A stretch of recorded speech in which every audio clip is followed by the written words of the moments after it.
Hi, welcome to Normal People Stories, a podcast where I have simple conversation with normal people I meet. In our talks, we reflect about who we are, what we feel, and how we experience the world.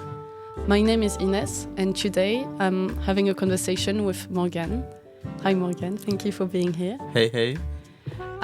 So can we start by you telling me who you are, like your name, your age, and where you come from? My name is Morgan. I'm from Kenya. I'm 25 years old.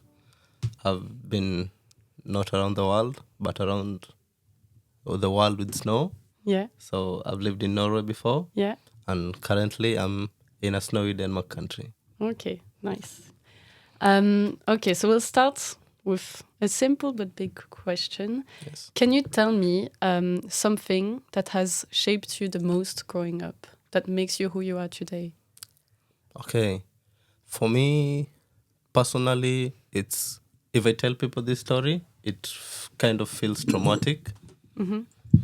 Because the moment that shaped my life happened 11 years ago. Okay. I was 14. I was on my final primary school exams. In about 3 months, I was about to do my exams. So then my mom passed on. And when she passed on, it was difficult for me personally. I'm an elder brother. I have a younger brother with me in Kenya. Right now, he's in the university. So at that moment, it was very difficult. I had to be my mom, I had to be my father, and I had to be the elder brother. I had to grow up. I had to mature so fast. I had to realize I'm not doing good things and bad things. I had to make choices. I had to think. And for a 14-year-old kid, that's too much. From that moment on, I realized it's me against the world. So I had to fight on. I had to put my best foot forward. I did that with the help of my grandma. My grandma has always been my shield and my guidance, and everything for me. She has always been my advisor, giving me the best wise words I can get around. She helped me a lot during this traumatic time. Even though she also felt the impact of losing a child, I felt the impact of losing a mom. And having my mom as my rock and shield all my life, and then all of a sudden you can't see the person anymore. That moment really shaped my life forward. It showed me that you have to do it today, not tomorrow. You have to do it with the best foot forward. You have to give your best, no matter the outcome you expect or no matter the outcome you don't expect. You have to give your best. No matter what is going to come at the end of it all, the results doesn't matter. You just have to give your best. Yes. Thank you for sharing. Yeah. And so it's amazing that this is the first thing you think of, and makes me think how I feel like your mom is still very present in your life today. And what does it look like? What does it feel like? In my life, I can say it's pretty much awkward because I still have dreams of my mom. It's awkward, I know. Not everyone experiences them with a lost loved one. I still have dreams of my mom, like telling me stuff and shit. Okay. But the best possible way is I take that like she is my guardian angel. She went to a better place and she's rested in peace. But for me, I have to fight on. I have to always move forward. I'm not stuck in that moment. And time flies. It's now 11 years. It's pretty much a lot of time. And seeing that myself from that point up to where I am right now, I can say time heals all wounds. Yes. Wow. Yeah. And you said so you realized when you lost your mom that how every day is so precious and to live in the moment and give your best. Yes. And what does that look like in everyday life? Like when you wake up, when you go to bed, when you talk to people, what does it look like? There's one song I love. I know most people at Den International High School, I don't know it. It's called Thank You, Jah, for waking me up. So every day I wake up with a thank you, God, for having given me a new day, having given me the chance to breathe today. Not everybody gets the chance, because even if you want to go to statistics, it's lots of people who die during the night, who don't make it during the day. And for me, having the chance to just wake up, I wake up with a smile. No matter how grumpy I may feel, I just wake up with a smile. I just give everyone the morning smile. I see my fellow students, see strangers. I'm like, hey, hey. I just have to give you the biggest smile because I don't know how your day is going or I don't know what you're going through. I just have to give you the best of me. And the best of me in the morning is just to give you a morning smile. Wow. Yeah. That's cool. Yeah. So do you sing the song every morning or do you just think about it or do you listen to it? I listen to the song. Every morning? Yes. Wow. It's kind of a reggaeton song. Yeah. You don't get tired of it? Never. Oh, wow. I never get tired of it. I want to listen to it. Okay. Can you sing it? Not all parts of it, but I know the part that I wake up to every morning is thank you, Jah, for giving me this life, and thank you, Jah, for giving me this breath this morning. Wow. Yeah. That's cool. It's the song is by Vibes Cartel. Okay. Yeah. So I wake up to it and I'm like, yeah, thank you, God, for this morning. That's so nice. Yeah. It's a good reminder. Yeah. I'm curious about something so you grew up in Kenya. Yes. And you moved to Norway a few years ago? Yeah. What I don't know, I cannot imagine what are the main differences? What do you miss about Kenya? Like what feels different? Okay, moving to Norway. Okay, I did not expect 75% of the things I met across Europe. Yeah. Moving across worlds, it was difficult. I had to learn new cultures. I had to learn new languages. I had to learn about behaviors of people. Yeah. I had to learn how to interact with people. I had to learn how to talk to people. Because in Kenya, I'd just meet you in the bus and be like, hey, okay, in Swahili and stuff. So we'd be like, hey, bruh, what's up, Sasa. and stuff. Yeah, sasa, mambo. And then all of a sudden, we start having a conversation out of nowhere. We talk about politics, weather, and stuff. And 5 days later, we can be really good friends. So in Europe, it's not that. Yeah. It's a totally different thing. You build friendship over time. It takes more than 3 months to have a friend.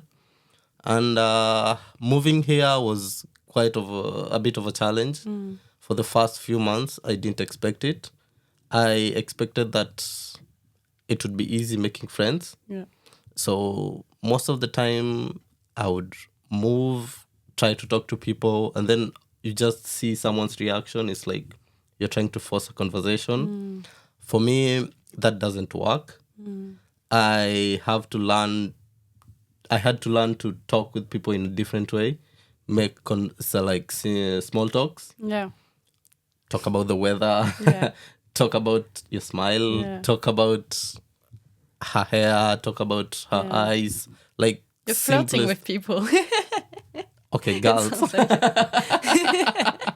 With the guys, you talk about the dressing, how cool the cloth is. Yeah. You even ask where they got it. Okay. If they say they got it from France, you're like, whoa, that's expensive.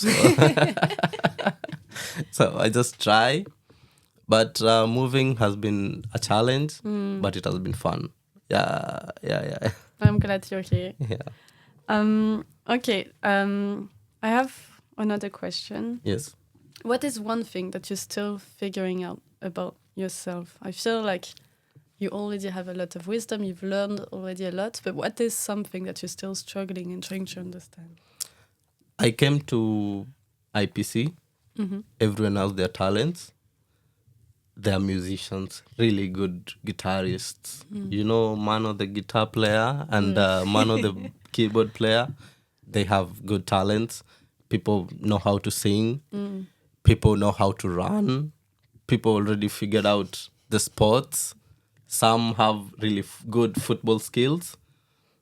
Others have floorball skills, have badminton skills. Personally, I have a passion, but my passion, I'm not sure if it aligns with my talents. What is your passion? My passion is, okay, I hope to be influential in other people's lives, Okay. being able to impact other people's lives. But the thing is, I don't know how. Yes, But maybe you're already doing that. I hope so. Yeah. And I never figured out what my talent is. Although when I stand in front of everyone, I can speak what my mind says, and I can speak it clearly without fear of contradiction, because I figure out my words can accommodate everyone, but I don't know what my talent is. Yes, that's what I'm trying to figure out in my life. Yes. But you already said, you're good at speaking with people, at being clear in your message. You're good at talking. Yeah. I don't know if that's talent enough. Yeah. I don't know yet. But if it's my talent, I would love to pursue that and change people's voices and ideas with my sound and my voice. Yes. That's cool. But it's nice that you don't have everything figured out, because you still have a long life in front of you. Yeah. And lots to do. I sit around 40-year-old people, and I'm like, I'm just a kid. But when I'm around 15 or 18-year-olds, I'm like, I'm the adult around here. Yeah. So Yeah. I need to balance it up and figure the best way out. Yeah. And what would you say if you met 8-year-old Morgan? What would you tell him? 18 or 80? 8. 80-year-old Morgan. Make the mistakes and live your life. Yeah. Yeah. That's nice. And what about 80 years old Morgan? 80-year-old Morgan. The journey has been worthwhile. Yeah. But you don't know the journey yet. There's still a lot of journey. It has been. Yeah. For the moment, Yeah. it has been worthwhile. That's nice. Yeah. Hopefully there's 65 more years to tell 80-year-old Morgan the journey has been worthwhile. Yeah. That's nice. Yeah. And can you tell us a bit more, maybe why you moved to Norway or to Europe? And Okay. are you thinking of going back to Kenya? Okay. I miss my grandma the most. I miss her cooking. I miss her food. I miss everything. The thing that brought me to Europe was more of the opportunity. I get the opportunity and the chances to improve my life in a more better way, because in Kenya I studied electrical engineering, but in Norway I got to study something different because I studied diploma in entrepreneurship and leadership. And as much as I'm not the best leader, but I can use the least leadership skills I got and to practice them around. So having that as an opportunity and having a wider scope of learning and practicing, Europe gave me that opportunity. Not as much as Kenya, because in Kenya I had already settled on a career path where I was to go on a certain way, and I had already seen what I was supposed to do and what I was to practice and everything.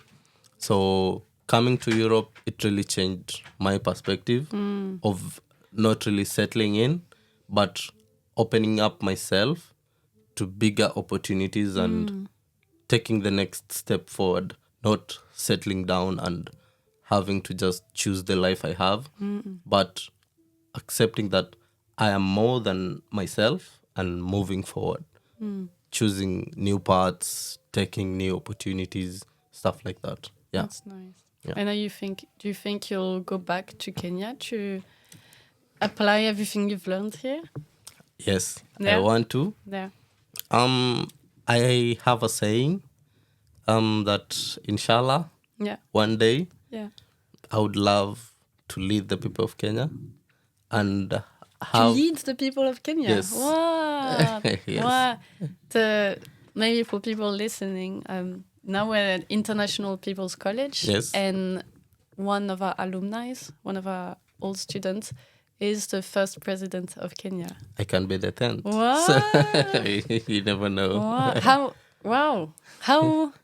Why do you want to lead? Like, what motivates you to lead Kenya, and what would you want to do? I didn't know that. That's crazy. Personally, I see my country as a land of opportunities. Not only opportunities, but a land that can take Africa to the next heights. I see Kenya as the land, like, basically, it's the cradle of mankind, where mankind started off. And since we are bright, we are not stupid. We can do better things than what our leaders are doing currently. And I would love to have a shift in what they're doing and do it in a better way. Have better education, have better school, healthcare systems, have better roads. Even if I cannot do 100%, the 70% I know I can do can really transform my country into better heights. Wow. Yes. I can see it one day. Thank you. And you said there's so many differences between like coming to Europe and Kenya or Africa. Yes. Why do you think it's so different? Like why? Yeah. Especially with people, warmth or coldness. What do you think we do? Like, why is it? Did we lose something, Europeans? Why do we not connect the way people do in Kenya? Okay, I would put it in a cultural context. In Kenya, we are more communal, in as much as people can say it's me, myself, and I, but we're more communal. I think about you. You think about the next person. If 5 people think about only 2 people close to them, that's a very big impact compared to Europe, where it's me and I don't care about you. But why in Kenya people care about each other so much? Is it education? Is it tradition? And do you feel like it's staying, like young generation, is it staying like that? Yes. In Kenya, we have 42 tribes, but I have friends from almost 5. My closest friends are like from 5 different tribes. They're not from my tribe. So having friends from different tribes gives you different perspectives of how they think, how they do things, how they even take goals in life, what their goals are, and stuff like that. I find it very appeasing that I can learn from you, you learn from me, and having to exchange that in a way is the best thing I feel Kenyans can do, because we are 42 different people put together in a single country, and putting our ideas together can be really a step moving forward. Okay, thank you so much. Yeah. I have still so many questions, but I think we'll stop. But thank you so much, Morgan. It was so interesting, and I hope one day we'll see you in the news becoming president of Kenya, maybe. Yeah, I hope so too. Thank you. Thank you.